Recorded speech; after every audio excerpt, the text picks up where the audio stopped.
निर्वाण foundation trust एवं Bharat motion events द्वारा द्वितीय स्टेट बिजनेस अवार्ड अनुष्ठित होछि।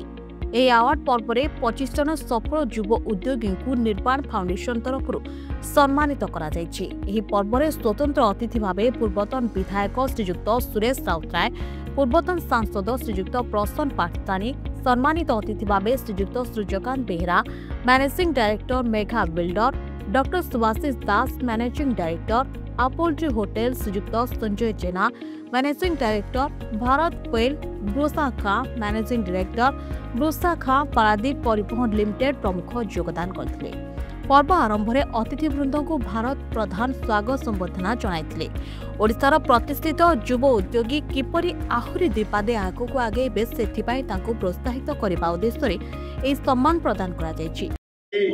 ए वर्ष मध्य भरत बाबू नेतृत्व में बिजनेस अवार्ड डिस्ट्रीब्यूशन होता धन्यवाद जो जड़े इंटेलेक्चुअल लोक से भारी निष्ठापर लोक, भद्र लोक, सुसंगठक प्रति वर्ष सबू कैटेगोरी साइंटिस्ट टू आरंभ कर, इंजीनियर टू आरंभ कर, बिजनेसमैन टू आरंभ कर, कलाकार मान टू आरंभ कर, प्रत्येक सामाजिक मान टू आरंभ कर कैटेगोरी लोक को गोटे सम्मानित करवार्ड कर धन्यवाद दूसरी निष्ठा को सम्मान दूसरी।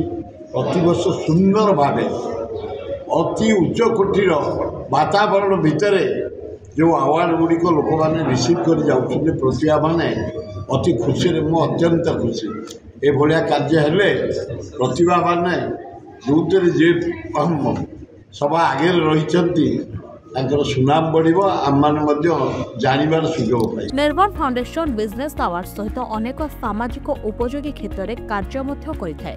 गरीब श्रेणी छात्र छात्री को पाठ पढ़ा प्रति आग्रह बढ़ाइबा पई बही, खाता, कलम, पेंसिल इत्यादि प्रदान करा जायतिला।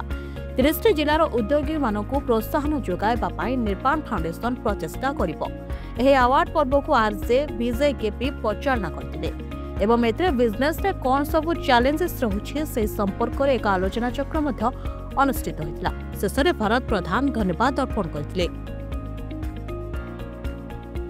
ओडिशा रे एंटरप्रेन्योर माने जो माने काम करछिले, जो सफलता लाभ करछिले, जो माने पादक माने हम फाउंडेशन को सम्मानित करछो। जो उद्योगी मानक विभिन्न प्रकार प्रत्येक जिले में किसी महत्वपूर्ण काम कर रिपोर्ट Odia News।